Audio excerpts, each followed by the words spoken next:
বাংলাদেশে যে ঘটনাটি ঘটেছে এটা একটি নির্মম ইতিহাস। আপনারা জানেন যে ৭১ সালে এই ধরনের কাহিনী আমরা দেখেছি।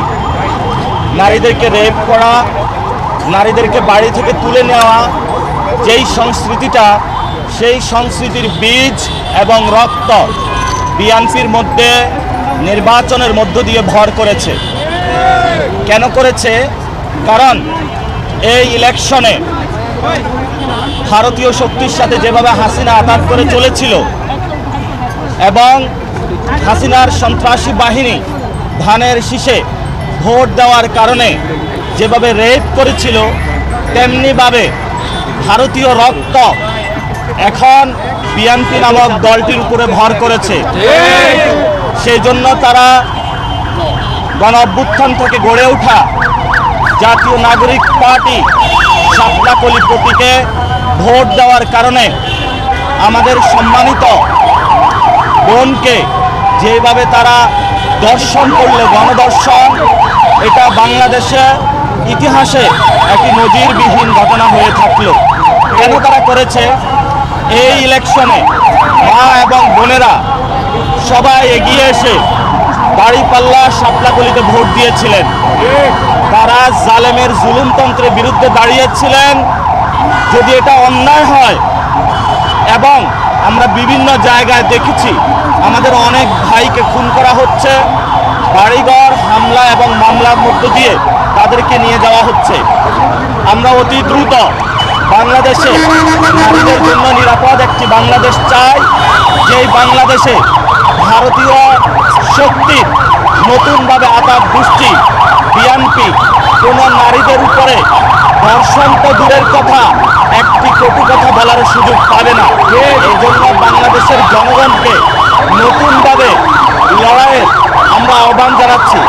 এবং আপনারা জানেন যে আমাদেরকে যেইভাবে ঢাকা আসনে হারানো হয়েছে ভোট চুরির মাধ্যমে, আমি বলেছিলাম আপনাদেরকে এই ইলেকশনে ইঞ্জিনিয়ার তারেক রহমান প্রধানমন্ত্রী হওয়ার দিকে যাচ্ছেন।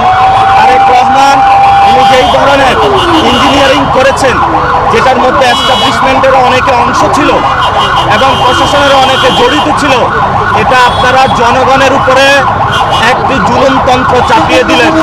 আমরা শুনতে পাচ্ছি অনেক উপদেষ্টা সেফ এক্সিট নেওয়ার চিন্তা করছেন।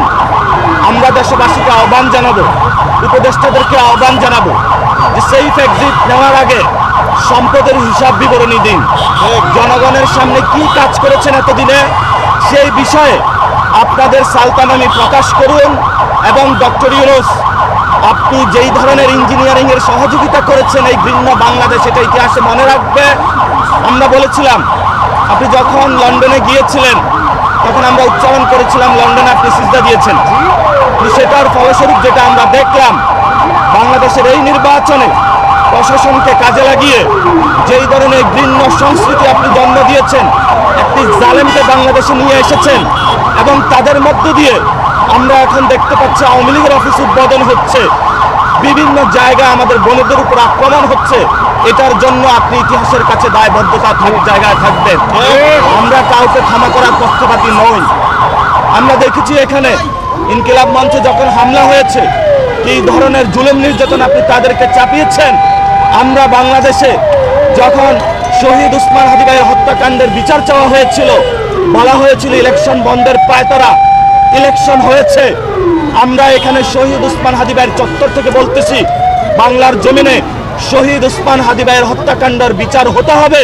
যদি ওই হত্যাকাণ্ডের বিচার হতো, আজকে আমার বোন গণধর্ষণের শিকার হতো না। বিএনপি নামক যে সন্ত্রাসী কার্যক্রম তারা শুরু করেছে দলটি, আজকে সন্ত্রাসী অ্যাক্টিভিটিজের তারা সাহস পেত না। তারেক রহমানকে বলবো, ইঞ্জিনিয়ারিং করেছেন, যথেষ্ট হয়েছে, সন্ত্রাসী কার্যক্রম বন্ধ করুন। আপনার জন্য লজ্জা, অনেকগুলা চান্দাবাদ সন্ত্রাসী দখলদার আপনি পার্লামেন্টে তাদেরকে প্রবেশ করিয়েছেন। আপনার এই প্রশ্রয়ের কারণেই তারা আজকে আমার বোনকে গণধর্ষণের জন্য সাহস পাচ্ছে। এটার জন্য আপনি দায়ী। অতি দ্রুত যদি ব্যবস্থা না নিন, আমি বাংলাদেশের মা বোনদেরকে বলবো, রাস্তায় নামুন, প্রতিবাদ করুন। আপনার বোন যে ধর্ষণ হয়েছে, এই বিচার আমরা ইনশাআল্লাহ বাংলাদেশ থেকে কড়ায় গন্ডায় বুঝে নিব। সেই জন্য আমাদের যা যা প্রয়োজন প্রত্যেকটা জায়গায় আমরা প্রতিবাদ জারি রাখবো। সেই আহ্বান জানিয়ে বাংলাদেশের মানুষের কাছে আমি আমার বক্তব্য শেষ